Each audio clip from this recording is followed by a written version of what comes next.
Hello and welcome back to my home tiki bar, Henry's Hideout. And today we are going to make another exotic tiki cocktail. Today it's going to be from page 252 of the Smuggler's Cove book written by Martin Cate. Foreshadowing, I got my one and only pineapple shirt on. Never mind the pineapples that are upside down. Doesn't mean anything. I wish all of them were right side up so I could wear this shirt out in public, but alas. Anyway, I'm sure you can see from the thumbnail of this video why my shirt is foreshadowing. But without further ado, let's turn to page 252 of the Smuggler's Cove book, a must-have for all home tiki bartenders, and even more of an integral book if you run a tiki establishment. So on page 252, we find a creation by Justin Oliver titled The Bumboat. We're going to try to recreate this drink today with an actual hollowed out pineapple and the same type of garnish style.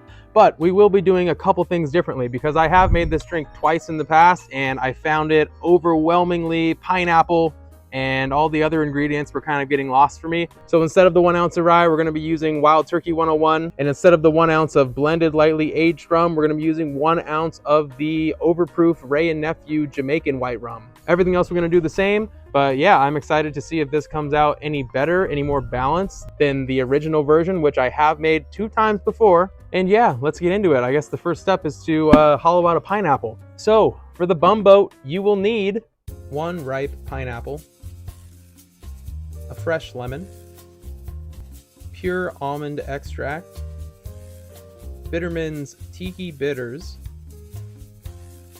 Wild Turkey 101 bourbon, Wray and Nephew white overproof rum, Planter Wray OFTD rum, and some homemade cinnamon syrup, as well as some cocktail cherries for garnish, and a pineapple corer tool thing. Go ahead and start by cutting your pineapple and coring the entire fruit.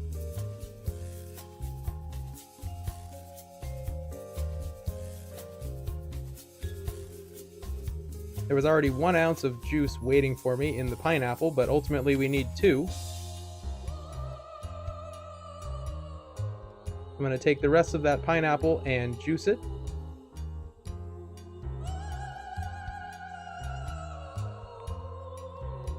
We're going to save the rest in a mason jar for later. But we're going to pour another ounce because this drink needs 2 ounces of pineapple juice. Then we're going to cut our fresh lemon and get 1.5 ounces of lemon juice for this cocktail.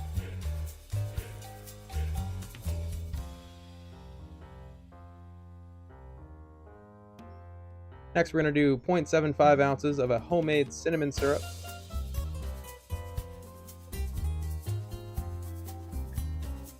Now we're going to do 1 ounce of Wild Turkey 101 bourbon. The recipe calls for 1 ounce of rye, but I'm using an overproof bourbon here in hopes to stand up to the pineapple flavor. Then 1 ounce of overproof Jamaican white rum. Same reason here, the recipe actually calls for lightly blended aged rum. Now we're going to do 3 drops of pure almond extract.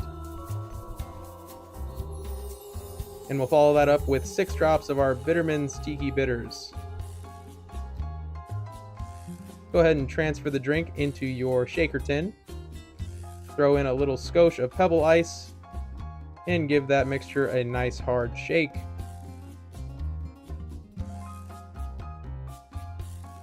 Now time to pour our drink into our cored out pineapple.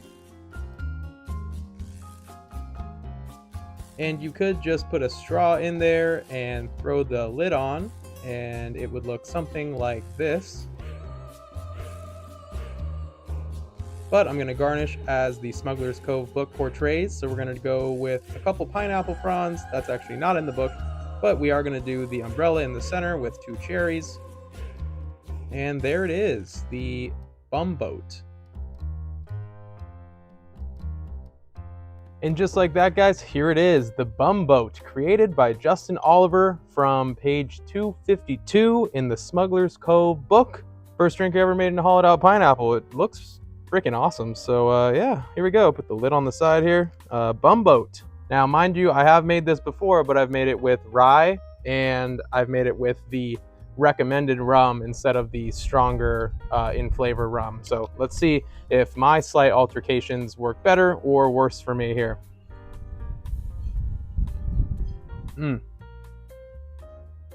Yeah. Oh yeah. That's definitely a more balanced drink than the Bumboats I've had before.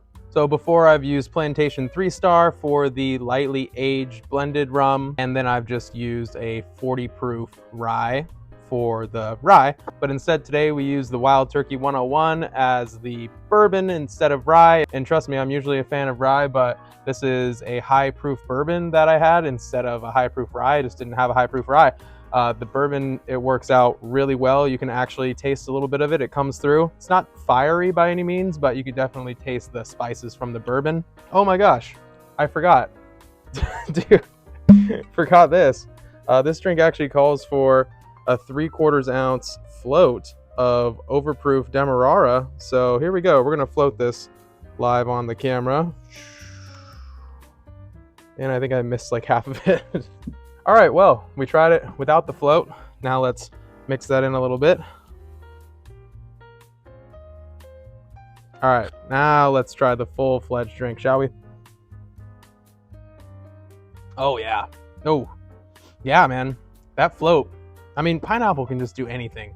I have a love-hate relationship with pineapple because whenever you put 2 ounces of it in a drink, usually a huge aspect of it is pineapple. Sometimes all you can taste is pineapple. I will say with the fresh squeezed pineapple, it's not as pungent as the stuff in the Dole cans. I don't know why that is. Pineapple scientists hit me up. But overall, this is by a long shot the most balanced version of the Bumboat that I have created thus far. I really thought the Wray and Nephew Overproof would stand up to the pineapple, and it is. Although I'm not getting as much Hogo as I envisioned, I'm actually getting the bourbon and the Wray and Nephew playing together perfectly. And the homemade cinnamon syrup, just made a new batch yesterday, so this stuff is fresh, really nice, beautiful aromatic notes of cinnamon. I'm not really picking up on the almond extract too much, to be honest, but I do think I'm getting a little bit of a tropical bite from the Bitterman's Tiki bitters. I always love a drink that calls for this stuff. I found it at Trader Mort's in Shelter Island. It was like 18 bucks, but it'll last a long time, obviously. Overall, this drink is like the epitome of Tiki. Number one, it comes in a damn pineapple. And two, it just has all those flavors that you associate with Tiki. It's got the pineapple, it's got the cinnamon, you get a punch from the rum, the bourbon shows up in there, and then you float the Demerara on top. I love drinks that have Jamaican and Demerara rum in there because it's the best of both worlds. You really get a full spectrum of rums. And yeah, man, this is just a beautiful looking drink, right? From the Smuggler's Cove book, slightly altered. I say try this version with some more intense rums and bourbons and things that I've already mentioned. Because to me, the original version, the pineapple just bullies it way too much, and I just feel like I'm tasting pineapple with a hint of cinnamon. This is a lot more nuanced. I feel like I can taste those rums, can taste the bourbon. Even the Tiki bitters doesn't get lost in here. This is just a perfect Tiki drink for a 100-degree summer day, as it is right now.